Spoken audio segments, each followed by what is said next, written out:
رب کائنات اپنے عظیم لاریب کلام کے اندر ارشاد فرماتے ہیں کہ ماہ رمضان وہ ہے جس میں قرآن اتارا گیا، جس میں لوگوں کے لیے ہدایت اور حق و باطل کی تمیز کی نشانیاں ہیں۔ حق و باطل، توحید و شرک، عدل و ظلم کے درمیان قرآن مجید فرق کرنے والی کتاب ہے۔ رمضان اللہ کا مہینہ ہے، شہر اللہ ہے۔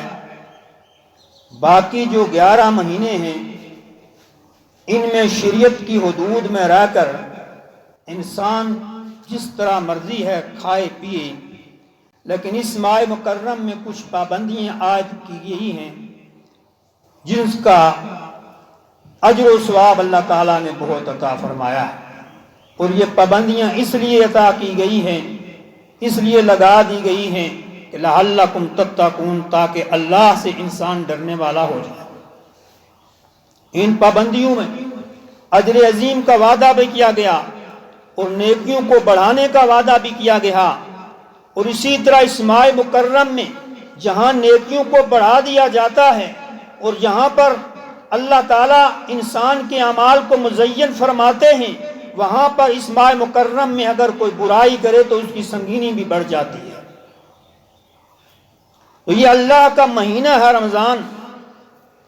قیامت کے دن قرآن اور رمضان اللہ کے ہاں بندے کی سفارش فرمائیں گے اور ان کی سفارش کو قبول کر دیا جائے گا۔ رمضان کہے گا کہ اے اللہ، میں نے دن کو اسے کھانے پینے سے روکے رکھا، خواہشات نفسانی سے بھی روکے رکھا، میری سفارش اس کے حق میں قبول فرما دی۔ اور قرآن کہے گا یا اللہ، میں نے اس کو راتوں کو سونے نہیں دیا، یہ میری تلاوت کیا کرتا تھا، اس لیے اللہ تعالیٰ دونوں کی سفارش اس بندے کے حق میں قبول فرمائیں۔ نبی رحمت صلی اللہ علیہ وسلم نے فرمایا کہ جب تک میری امت رمضان کی قدر و احترام کرتی رہے گی رسوا نہیں ہوگی، کیونکہ یہ ایسا مہینہ ہے کہ اس میں جنت کے دروازے کھول دیے جاتے ہیں، جہنم کے دروازے بند کر دیے جاتے ہیں، اور شیاطین کو پابند کر دیا جاتا ہے، قید کر دیا جاتا ہے، اور اللہ تبارک و تعالی رمضان میں لوگوں کی گناہوں، لوگوں کی مغفرت اور لوگوں کے جو احکامات عرش پر جاتے ہیں ان کے درجات بھی بڑھاتا، ان کی بخشش و مغفرت بھی فرماتا۔ یوں سمجھیے کہ رمضان المبارک کا جو مہینہ ہے یہ ہمارے مغفرت کا ذریعہ، اور ایک حدیث میں ہے کہ اللہ تعالیٰ رمضان کے اندر جنت کو سجاتے ہیں، مزین کرتے ہیں اہل ایمان والوں کے لیے۔ تو رمضان جو ہے یہ سب مہینوں کا سردار ہے۔ اس کی فضیلت اس لیے بھی بہت زیادہ بڑھ گئی ہے کہ اس کے اندر قرآن اتارا گیا ہے، اور پھر اس کے اندر ایک ایسی رات ہے جو 1000 مہینوں سے بہتر ہے۔ اس کی صبح سحری کا وقت اور افطاری کے وقت رب کائنات روزہ داروں کی دعاؤں کو رد نہیں فرماتا۔ تو قرآن نے رات کی حیثیت بدل دی، قرآن نے مہینے کی حیثیت بدل دی، قرآن نے فرشتے کی حیثیت بدل دی، قرآن نے امت کی حیثیت بدل دی۔ جس مہینے میں آیا وہ مہینہ سب مہینوں کا سردار، جس شہر میں اترا وہ شہر سب شہروں کے سردار، جو فرشتہ پہلے بھی احکامات لے کر آیا کرتا تھا، جب قرآن محمد عربی پر اتارا اور جبریل امین قرآن کو لے کر آئے، غار ہرا کے اندر آئے، وہ سید الملائکہ بن گیا، ملائکہ کا سردار بن گیا، اور جن کے قلب عطر پر اترا وہ سید الانبیاء بن گئے، محمد الرسول اللہ بن گئے، رحمت للعالمین بن گئے، سید المرسلین بن گئے۔ جس رات میں اترا وہ رات تمام راتوں کی سردار بن گئی۔ یہ قرآن کا اعزاز ہے۔ اور جس نے پڑھا سمجھا اس پر عمل کیا وہ خیر الامہ بن گئی. وہ امت کنتم خیر امت اخرجت للناس. اور پھر جس نے قرآن نے شہروں کو بدل دیا, فرشتے کو بدل دیا, راتوں کو بدل دیا, مہینے کو بدل دیا, اور جو قرآن سیکھے اور سکھائے, اللہ کے نبی فرماتے ہیں خیرکم من تعلم القرآن وعلمہ, قرآن اسے بھی بدل دیتا ہے, وہ بھی مخلوق میں سب سے اعلیٰ اور سب سے بلند پایا ہوتا ہے. دنیا کی کوئی کتاب ایسی نہیں کہ جس کو یہ اعزاز حاصل ہو کہ اسے سوچ سمجھ کر پڑھنے کے بغیر کوئی فائدہ حاصل. آپ کوئی سیاسی کتاب لیجئے, کوئی معاشی کتاب دیکھ لیجئے, کوئی میڈیکل کی کتاب کھول لیجئے, جب تک اسے پڑھ کر سمجھا نہ جائے اس وقت تک اس سے کوئی فائدہ حاصل نہیں ہو سکتا. قرآن کو یہ اعزاز حاصل ہے کہ اسے ویسے پڑھنے سے بھی ایک لفظ کے بدلے 10 نیکیاں ملتی ہیں, اور اگر سمجھ کر پڑھا جائے, غور سے پڑھا جائے, تو پھر اس کا کیا کہنا, کیونکہ یہ جتنی بھی برکات رمضان کو ملی ہے یہ قرآن کی وجہ سے ملی. انہ لقرآن کریم,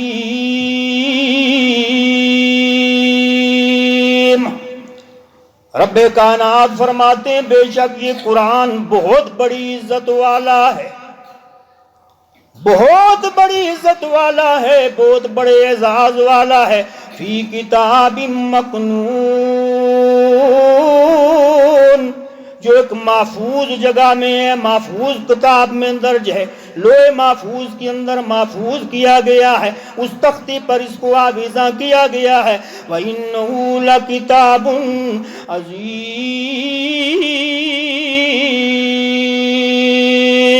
یہ تو ایک عالی مرتبہ کتاب ہے. لا يأتيه الباطل من بين يديه ولا من خلفه تنزيل من حكيم حميد. باطل نہ اس کے پیچھے سے داخل ہو سکتا ہے نہ آگے سے داخل ہو سکتا ہے, اس لیے کہ حکمت اور تعریف والے اللہ کی طرف سے اتاری گئی ہے. قرآن عالمگیری کتاب ہے, اور آج سے کئی صدیوں پہلے جب خطہ عرب گمراہی کی تاریکیوں میں ڈوبا ہوا تھا, خطہ عرب کیا پورا عالم انسانیت لامنتہی اندھیروں میں روشنی کی ننھی سی کرن کے لیے تڑپ رہا تھا. پھر یکایک زمانے میں تاریخ کا وہ سب سے حیرت انگیز منظر دیکھا کہ اسی سرزمین وحشت پر انسانیت نوازی کا آفتاب طلوع ہوا. وہ آفتاب مدتوں غار ہرا کی خلوتوں میں جگمگاتا رہا, پھر شان سے کوہ فاران پر ذوفگن ہوا کہ زمانہ پکار اٹھا. وہ نبیوں میں رحمت لقب پانے والا, وہ نبیوں میں رحمت لقب پانے والا, مرادیں غریبوں کی برلانے والا, اتر کر ہرا سے سوئے قوم آیا اور ایک نسخہ کیمیا ساتھ لایا. وہ نسخہ کیمیا کیا تھا؟ وہ رب کا قرآن تھا, 30 پاروں پر مشتمل کتاب انقلاب جو محمد الرسول اللہ صلی اللہ علیہ وسلم کی معرفت زمانے کو عطا ہونے والا سب سے بڑا انعام ہے. یہ قرآن خود معجزہ ہے.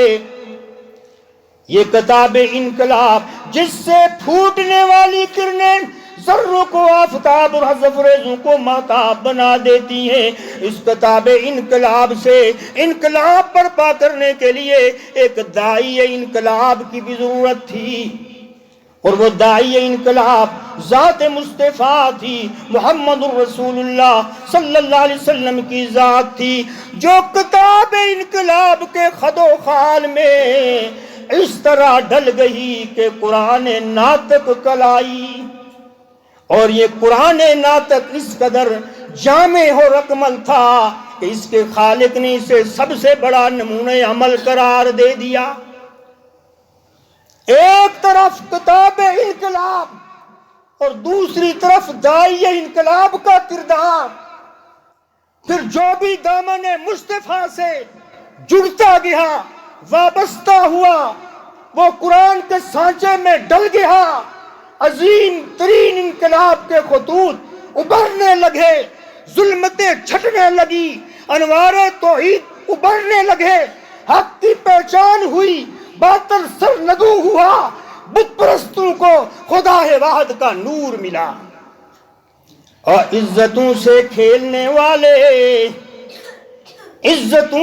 کھیلنے والے عصمتوں کے نگہبان بن گئے، جاہلی شعر و شاعری پر فخر کرنے والے قرآن کے حافظ بن گئے، قوموں اور قبیلوں میں بٹنے والے بائی بائی بن گئے، وحشت اور بربریت کے علم بردار امن و سلامتی کے معمار بن گئے، اور اپنے وجود سے ناآشنا قرآن کی عظمتوں کے پاسدار بن گئے۔ یہ ساری برکتیں تھی قرآن کی برکتیں، قرآن کی عظمتیں تھیں۔ یہ نسخہ کیمیا ہے قرآن، جو اللہ کی طرف سے اتارا گیا۔ قرآن مجید نے ہر انسان کے حقوق کو مقرر کیا ہے، والدین کے حقوق مقرر کیے، اساتذہ کے حقوق مقرر کیے، رشتہ داروں کے حقوق مقرر کیے، یتیموں کے حقوق مقرر کیے، غیر مسلموں کے حقوق مقرر کیے، اور قرآن مجید اس پر دلیل بھی دیتا ہے، دعوے بھی دیتا ہے۔ قرآن مجید نے انسانی حقوق پامال کرنے والوں کو اخلاقی ضابطوں کا پابند بنایا، اخوت اور بھائی چارے کی فضا میں غیر مسلموں کے حقوق مقرر کیے۔ سود حرام ہوا، شراب حرام ہوا، جوا حرام ہوا، زکوٰۃ اور صدقات کا نظام نافذ کیا گیا، اور کتاب انقلاب کا معاشی نظام اس قدر مؤثر اور پاکیزہ ہے کہ اسلامی معاشرے میں رزق و حلال کو عین عبادت قرار دیا۔ پھر وہ دور بھی آیا کہ زکوٰۃ دینے والے بہت تھے، قبول کرنے والا کوئی نہ تھا۔ جنہوں نے قرآن پڑھا، اس کو سمجھا، وہ اس کی عملی تفسیر بن گئے۔ انہوں نے ایسا سیاسی نظام قائم کیا کہ جس کی بنیاد ملوکیت پر نہیں تھی بلکہ خدمت خلق پر تھی۔ یہی وجہ ہے 3 براعظموں پر حکومت کرنے والا خلیفہ اسلام اس بات سے کانپ جاتا کہ اس کی سلطنت کے آخری کنارے میں کوئی کتا بھوکا نہ مر جائے۔ قرآن نے ہمیں رہن سہن کے آداب سکھائے، اٹھنے بیٹھنے کے آداب سکھائے، سیاسی نظام سکھائے، صدقات و زکوٰۃ کے احکامات سکھائے۔ تو یہ ایسا نسخہ کیمیا ہے جس کی وجہ سے دنوں کو عظمت، راتوں کو عظمت، اور جب اس کو اپنے عمل میں لائے تو اللہ تعالیٰ اس انسان کو بھی عظیم بنا دیتا۔ سامعین عزیز وقار، مذہب ہو یا سیاست، اصول شریعت ہوں یا آداب جہانگیری، قرآن نے ہر میدان میں اپنی ہماگیری کے پرچم لہرا دیے۔ سیاست اور مذہب کو ہم آہنگ کر دیا تاکہ کسی طرح بھی چنگیزیت کو فروغ نہ مل سکے۔ غرض و تہذیب اکبری تمدن پہ شباب آیا، غرض و تہذیب اکبری تمدن پہ شباب آیا، فضا بدلی جہاں بدلا خدا کا انتخاب آیا، کتاب انقلاب آئی تو ہر سو انقلاب آیا.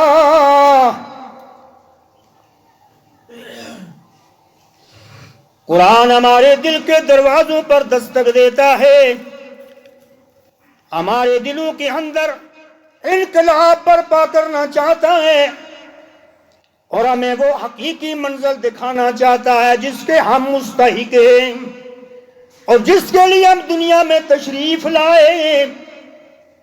قرآن ہمیں اپنی اخروی زندگی کا مقصد، اس حیات دنیا کی زندگی کا مقصد بتلانے آیا ہے. یہ کیسے ممکن ہو سکتا ہے کہ ایک طرف رب کا قرآن ہو اور ہو بھی قرآن و کلام انقلابی بھی اور زندگیوں میں انقلاب نہ آئے؟ اس نے تو بڑے بڑے لوگوں کی زندگی میں انقلاب برپا کر دیا. اس نے تو عمر فاروق جیسے سخت دل کو بھی نرم کر دیا. اللہ فرماتے ہیں یہ قرآن اتنا ہی انقلابی کتاب ہے، اتنا بابرکت کلام ہے، اگر اسے غور سے سنیں، غور سے پڑھیں اور توجہ کریں. اللہ فرماتے یہ اتنا عظیم کلام ہے، لو انزلنا هذا القرآن على جبل لرأيته خاشعا متصدعا من خشیۃ اللہ. یہ تو میں پہاڑوں پر اتارتا تو پہاڑ بھی اس کے خوف سے ریزہ ریزہ ہو جاتے. اب کوئی کتاب ہے اس کا مقابلہ نہیں کر سکتی. جو قرآن مجید اللہ کا کلام ہماری رہنمائی کرتا ہے اور حدیث اس کی تشریحات ہیں. ہمارے دین کی بنیاد ہی دو چیزیں ہیں، ایک اللہ تعالیٰ کا کلام ہے، قرآن مجید ہے، اور قرآن کو سمجھانے والے محمد الرسول اللہ صلی اللہ علیہ وسلم کی ذات گرامی. اگر یہ عقیدہ ہے تو پھر رمضان بھی آپ کے لیے بابرکت ہے، پھر قرآن بھی آپ کے لیے ہدایت کا سرچشمہ ہے، پھر رمضان کے یہ دن و رات جس میں اللہ تعالیٰ نے اپنے بندوں کی بخشش و مغفرت فرماتے ہیں، ہمارے لیے آخرت اور ہمارے لیے جنت کا پیغام لائیں. قرآن کی تشریح سنت رسول صحیح حدیث میں، اور یہ بھی اللہ کا بڑا فضل و کرم ہے، یہ بھی اللہ کا بڑا فضل و کرم ہے، اور یہ بھی اللہ کا بہت بڑا انعام ہے کہ اگر وہ کسی کو قرآن و سنت والا عقیدہ فراہم فرما،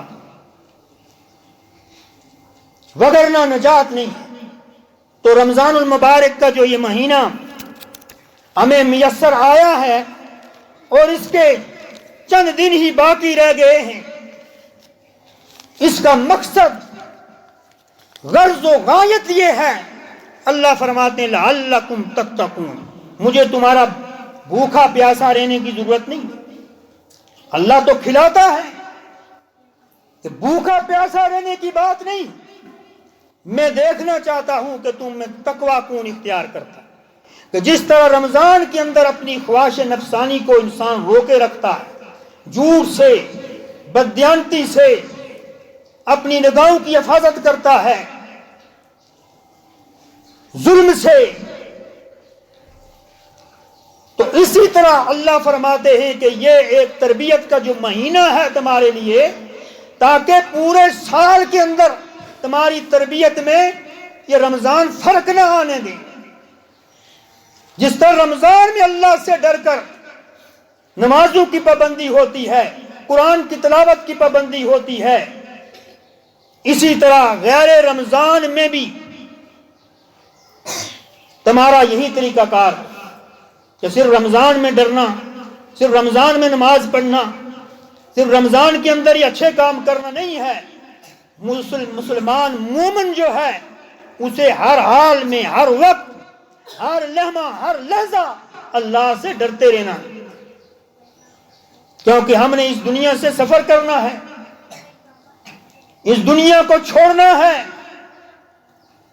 اگر ہم نہ بھی چھوڑنا چاہیں تب بھی چھوڑنا ہے، اور ہم چاہتے نہیں کہ اسے چھوڑیں، لیکن چھوڑنا پڑے گی، کیونکہ بڑے بڑوں نے چھوڑ دی ہے.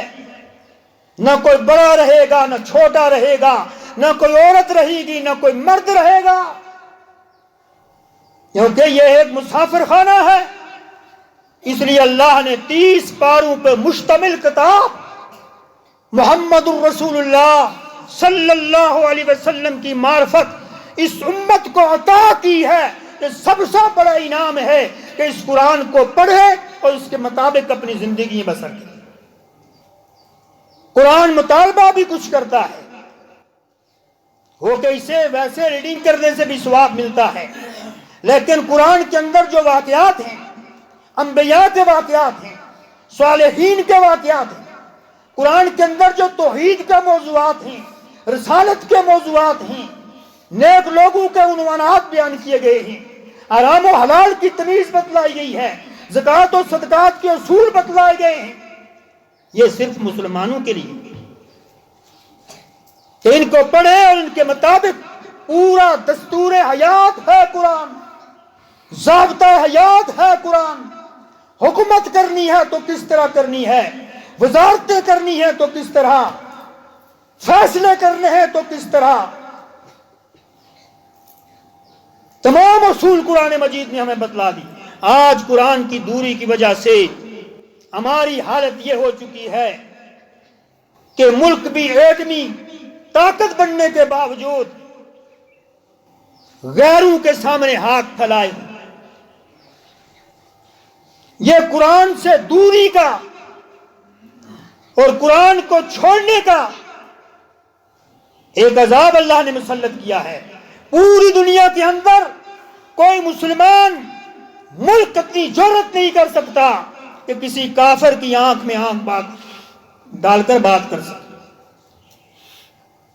آج کے دور میں تاریخ خالد بن ولید کو یاد کرتی ہے، تاریخ طارق بن زیاد کو یاد کرتی ہے، محمد بن قاسم کو یاد کرتی ہے، جو ظلم اور جو تشدد فلسطین کے مسلمانوں پر ہو رہا ہے،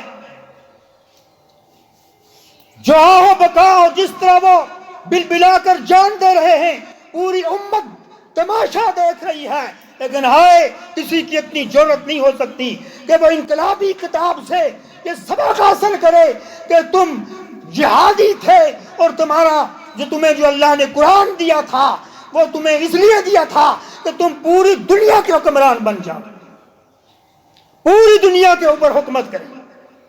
اسی لیے بڑی حسرت سے ظفر علی خان نے کہا تھا، وہ بھی بادشاہ تھے اسلامی، یا تو افسر میرا شاہانہ بنایا ہوتا یا میرا تاج گدایانہ بنایا ہوتا، یا اللہ اگر دنیا میں تو نے لایا تھا یا مجھے بادشاہوں کا بادشاہ بنایا ہوتا یا مجھے فقیر گداگر بنا دیا۔ تو جو مسلمان حکمران ہیں وہ قرآن کی تاریخ سے پوری دنیا کے اندر ان کا فلسفہ یہ نہیں ہے کہ وہ ایک خطے پہ بیٹھ جائیں اور ایک ریاست کو بھی نہ چلا سکے، وہ انصاف سے فیصلہ نہ کر سکیں، وہ صدقات اور زکوٰۃ کا جو نظام ہے اس کو درست نہ کر سکیں۔ اس کتاب سے احکامات لے کر پوری دنیا کے سامنے قرآن کا نقشہ پیش کریں کہ ہم اس کتاب کے ماننے والے ہیں، جنہوں نے ایک خطے پہ حکومت نہیں کرنی، ایک ریاست پر حکومت نہیں کرنی، ایک ٹکڑے پر حکومت نہیں کرنی، ہم نے پوری دنیا کے اوپر حکمرانی کرنی۔ سود حرام ہے اور سود اللہ کے رسول کے ساتھ جنگ ہے، جو اس وقت ہم بڑے مٹھاس سے کھا رہے ہیں اور پھر سود کھا کر چوڑے بھی ہوتے ہیں۔ اللہ اکبر، یہ کوئی وزارت بادشاہی نہیں ہے۔ خراج کی جو گدا ہو وہ کیسری کیا ہے، خراج کی جو گدا ہو وہ کیسری کیا ہے، لیکن آج قرآن مجید کو ہم نے چھوڑ دیا اور ہمارے سیاستدان جو ہیں قرآن کو دیکھ کر بھی پڑھنے سے قاصر ہیں، قرآن کو دیکھ کر بھی پڑھنے سے قاصر ہیں، اور پھر اہل قرآن اگر انہیں کوئی بات سمجھائے تو اس کا بھی عرصہ حیات تنگ کر دیا جاتا ہے۔ مسلمان ہمیشہ قرآن کی عزت پر، عظمت پر، توقید پر، اس کی شان پر مرنے والا ہوتا ہے۔ اور جب تم اللہ اور اس کے رسول کے احکامات پر آؤ گے تو ساری دنیا مل کر تمہیں نہیں ڈرا سکتی، بلکہ سارے تم سے ڈریں گے۔ اس لیے قرآن ہمیں دستک دے رہا ہے، گھر میں بھی قرآن، مسجد میں بھی قرآن، بازار میں بھی قرآن، تجارت میں قرآن، سودا تولتے ہوئے بھی قرآن، کسی سے وعدہ کرتے ہوئے بھی قرآن۔ پوری زندگی میں جب قرآن آئے گا تو قرآن نورانی کتاب ہے، پوری زندگی کے اندر نور آ جائے گا، روشنیاں آ جائیں گی، اندھیرے ختم ہو جائیں گے، جہالت و صفات کی تاریکیوں کا خاتمہ ہو جائے گا۔ لیکن ہے کاش کہ ہم قرآن کو اس کی حیثیت کے مطابق پڑھ سکیں۔ ایک ایک آیت جو ہے وہ انسان کی زندگی کا عنوان بدل دیتی ہے، ایک ایک آیت۔ اتنی پیاری آیات، اتنے پیارے احکامات، اتنی عظمت والے اللہ کا کلام۔ قرآن انسان کو بکاری نہیں بناتا، گداگر نہیں بناتا، قرآن انسان کو شہنشاہ بناتا ہے۔ قرآن کے دروازے پہ آ جائیں، سنت رسول کے دروازے پہ آ جائیں، ہمارے لیے صرف یہی دو اصول کافی ہیں۔ رب کعبہ کی قسم، جس نے قرآن کو پڑھا اور اسے سنت رسول کے اس کو سامنے رکھ کر سمجھا، صحیح حدیث کو، چاہے اس کا عقیدہ کمزور بھی ہے، عقیدہ اس کا قرآن و سنت والا ہے، چاہے اعمال اس کے کمزور بھی ہے، چاہے گنہگار بھی ہیں، رب کعبہ کی قسم وہ توحیدی ہے، اس کی بخشش ضروری ہے۔ کیونکہ ایک قرآن اور حدیث جو ہمیں شرک کے راستے سے ہٹاتی ہیں، بدبختی کے راستے سے ہٹاتی ہیں، جہالت کے راستے سے ہمیں ہٹاتے ہیں، ان دو کے علاوہ کیا چیز اتری ہے؟ اور کیا چیز تھی؟ ایک تو رب کا قرآن تھا، ایک کتاب انقلاب تھی، اور ایک داعی انقلاب محمد الرسول اللہ صلی اللہ علیہ وسلم کی ذات گرامی تھی۔ صحابہ کرام نے ان دو چیزوں کو لیا، اور صحابہ کرام ایسے نہیں تھے کہ وہ ذات مصطفیٰ کو چھوڑ کر کوئی تیسری جگہ کوئی چیز تلاش کرتے۔ صحابی بنتا اسی لیے ہے کہ وہ قرآن و سنت کی تعلیمات کو اپناتا ہے، وہ رسول اللہ صلی اللہ علیہ وسلم کے ادنا سے ادنا اشارے پر اپنی جان کا نذرانہ پیش کرتا ہے۔ صحابی کہتے ہیں اسے۔ اس لیے آج بھی ضرورت ہے کہ ہم قرآن و سنت کے دروازے پہ آئیں، قرآن و سنت سے ہم اپنی دین کی تشریعات کو لیں، دین کے سبق کو لیں، قرآن کے ہم طالب علم بنیں، حدیث کے ہم طالب علم بنیں، تاکہ ہماری دنیا بھی صحیح ہو جائے اور آخرت بھی صحیح ہو جائے۔ اللہ سے دعا ہے کہ اللہ تبارک و تعالی ہمیں صحیح معنوں میں قرآن و سنت پر عمل کی توفیق عطا فرمائے۔ عید کی نماز کی ساتھی کہہ رہے تھے کہ 7 بجے عید کی نماز ادا کی جائے گی، یہ مسجد میں ادا کی جائے۔